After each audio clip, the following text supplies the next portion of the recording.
किसान भाइयों, आज बात करेंगे 10 गायों के फार्म का पूरा आर्थिक नियोजन पूरे 5 साल के लिए। जी हाँ, नमस्कार किसान भाइयों, स्वागत है आपका वेस्टेक यूट्यूब चैनल पर। और आपके लिए फिर से एक बार लेकर आए हैं 10 HF काउस का पूरा प्रोजेक्ट रिपोर्ट। जी हाँ, वीडियो में हम आपको बताएंगे कि 10 HF काउस के लिए आपको कितना खर्चा आएगा, कहाँ से लोन लेना पड़ेगा, हर साल आपका कितना मुनाफा होगा, कितना लॉस होगा। पूरी जानकारी आपको वीडियो के अंत तक मिल जाएगी। किसान भाइयों, वीडियो ध्यानपूर्वक और अंत तक देखिए, क्योंकि काफी सारी छोटी छोटी चीजें हैं वीडियो में जिसके ऊपर गौर करना काफी जरूरी है। सब्सक्राइब कीजिए वेस्टेक चैनल को और बेल आइकन पर क्लिक कर ऑल पर क्लिक कीजिए सभी वीडियोस के नोटिफिकेशन पाने के लिए।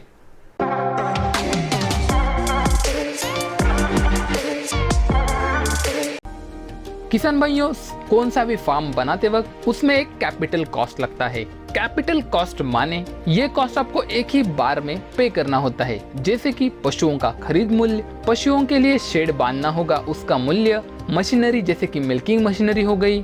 उसके बाद आती है रिकरिंग कॉस्ट।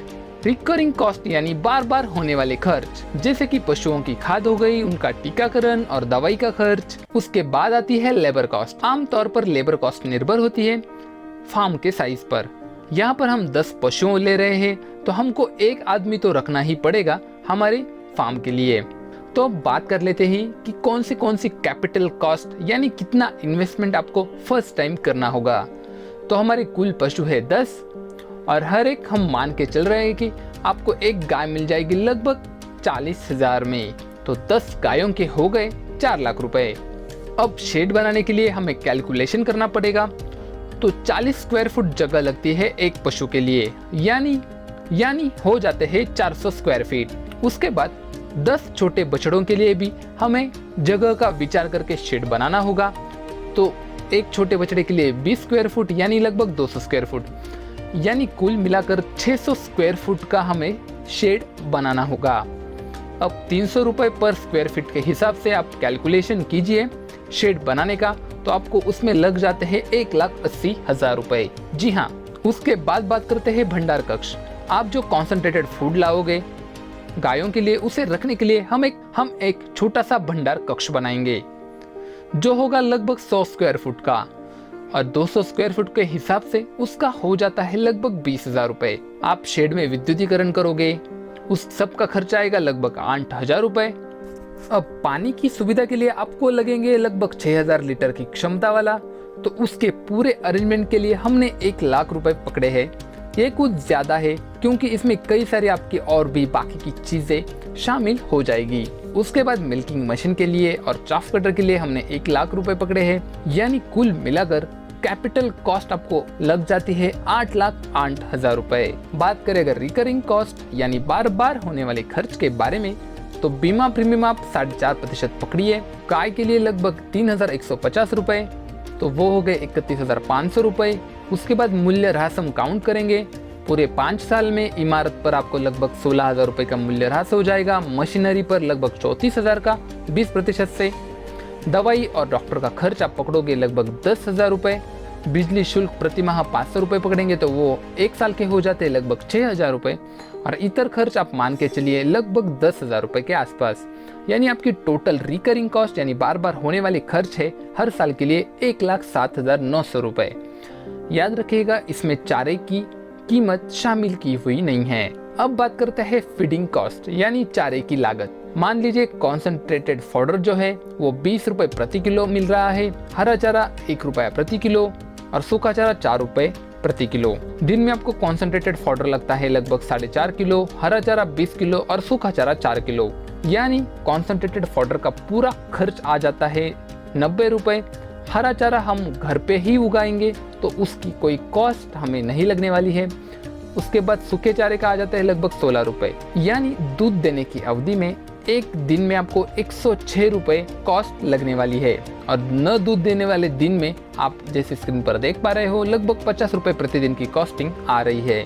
अब काउंट करते हैं लैक्टेशन पीरियड यानी दूध कितने दिन मिलेगा उसके बारे में। तो पहले बैच में पहले वर्ष में आपको लगभग 1250 दिन मिल जाएंगे दूध वाले। पहले बैच में 1250 दिन और दूसरे बैच में 900 दिन, यानी कुल 2150 दिन हो जाते हैं एक साल में आपके दूध के। यानी पर डे के हिसाब से काउंट करें 10 गायों का, तो कुल चारे का खर्च आता है अपना 2,27,900 रुपए। क्योंकि दूध के दिन का एक दिन का खर्चा है 106 रुपए, तो 2150 इंटू 106 करेंगे तो ये आता है 2,27,900 रुपए। वैसे ही आप अगले सालों का काउंट कर सकते हो। अब बात करेंगे ड्राई डेज, यानी दूध न देने वाले दिनों के बारे में। तो एक वर्ष में पहले और दूसरे बैच का कुल मिलाकर, तो पहले वर्ष में आपको लगभग 600 दिन कुल दूध न देने वाले दिन होंगे, टोटल 10 गायों के मिलाकर, और 50 रुपए प्रति दिन के हिसाब से इनका खर्च आ जाएगा लगभग 30,000 रुपए चारे के लिए। उसी हिसाब से दूसरे वर्ष 60,000, तीसरे वर्ष, चौथे वर्ष और पांचवें वर्ष आप अपने स्क्रीन पर देख पा रहे हो। बात करते हैं कि चारे पर कुल कितना खर्च हो रहा है। कुल दूध के दिन का खर्च है पहले वर्ष में 2,27,900 रुपए, और कुल दूध न देने के दिन का खर्च है 30,000 रुपए। जब गाय का बछड़ा हो जाएगा तो उसको लगभग 15,000 रुपए खर्च आएगा प्रति वर्ष। और मान लीजिए कि 10 गायों में से आपको 4 नए बछड़े मिल जाते हैं, तो उसका खर्चा आ जाता है लगभग 60,000 रुपए। यानी चारे पर कुल 3,17,900 रुपए आपके खर्च होने वाले हैं पहले वर्ष में। वैसे ही दूसरे वर्ष में 4,39,700 रुपए, तीसरे वर्ष में हो जाएंगे लगभग 4,43,800 रुपए। पूरा डिस्क्रिप्शन आप स्क्रीन पर देख पा रहे होंगे। आप वीडियो पॉज करके भी ये देख सकते हो। अब बात करें अगर कमाई के बारे में, तो कुल दूध उत्पादन आपका हो जाएगा 15 लीटर प्रति पशु के हिसाब से प्रतिदिन का। एक वर्ष में लगभग 33,750 लीटर, 22 रुपए प्रति लीटर रेट आपको लगभग सभी जगहों पर आज मिल रहा है गाय के दूध के लिए। तो उस हिसाब से आप कमा लेते हो लगभग 7,42,500 रुपए। याद रखिएगा, यहाँ पर हमने जो खाद उत्पन्न हो रही है, जो गनी बैग्स उत्पन्न हो रहे हैं, उससे आने वाला कोई भी इनकम नहीं पकड़ा है, क्योंकि बाकी के जो कई सारे एक्सपेंसेस होते हैं वो इसमें कवर हो जाएंगे। तो हम इसमें सिर्फ दूध के बिक्री के माध्यम से आने वाली आय को पकड़ा है, तो वो हो जाएगी पहले साल 7,42,500 रुपए। वैसे ही दूसरे वर्ष 9,90,000 यानी, और पांचवें वर्ष लगभग 17,82,000 रुपए हो जाते हैं। अब हमने कमाई देख ली, अब ये बात करते हैं कि कुल प्रॉफिट एक्चुअली कितना होता है।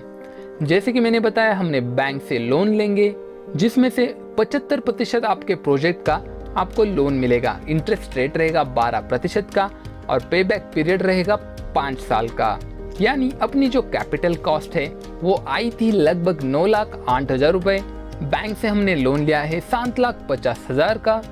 मान के चलिए अपना जो पूरा प्रोजेक्ट है वो है लगभग 10 लाख के बराबर का। हमने कैपिटल कॉस्ट इन्वेस्ट किया है 9,08,000 रुपए। बैंक से हमने लोन लिया है 7,50,000 रुपए, जिसमें से मार्जिन मनी जो है यानी 2.5 लाख रुपए हमने खुद से पे किए हैं। याद रखिएगा, अब हमें हर साल बैंक का लोन जो है वो लगभग 1.5 लाख तक रिटर्न करना होगा, और उस पर इंटरेस्ट लगेगा लगभग 50,000 के आसपास हर साल। और हमें बैंक को हर साल रिटर्न करने होंगे लगभग 2,196,000 रुपए। अब रिकरिंग कॉस्ट, जिसमें फीडिंग की कॉस्ट भी शामिल है, वो आ जाती है लगभग 4,25,800 रुपए। यानी पूरे वर्ष में सब कुछ मिलाकर आप खर्च करते हो लगभग 8,07,596 रुपए, और आपकी इनकम है 7,42,500 रुपए, जैसा कि मैंने बताया था। यानी आप कुल 65,096 रुपए लॉस में हो पहले साल में। जी हाँ, उसके बाद अगले साल आपका इनकम हो जाता है 9,90,000, तो आपका कुल प्रॉफिट हो जाता है लगभग 60,606 रुपए। उसी प्रकार से पांचवें साल आपको लगभग 6,73,000 यानी लगभग 7 लाख तक का मुनाफा इस बिजनेस से हो सकता है। याद रखिएगा, इसमें हमने शेड की कॉस्ट भी डिवाइड की है इक्वली 5 सालों में। उसके बाद इसमें बैंक से लिया हुआ लोन, उस पर 12% ब्याज, सब कुछ मिला के आपको पांचवें साल 6,73,704 रुपए का मुनाफा हो सकता है इस बिजनेस से।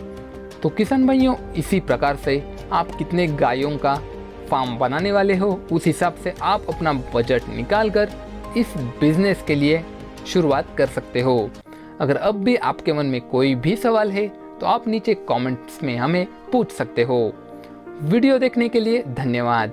जय जवान जय किसान।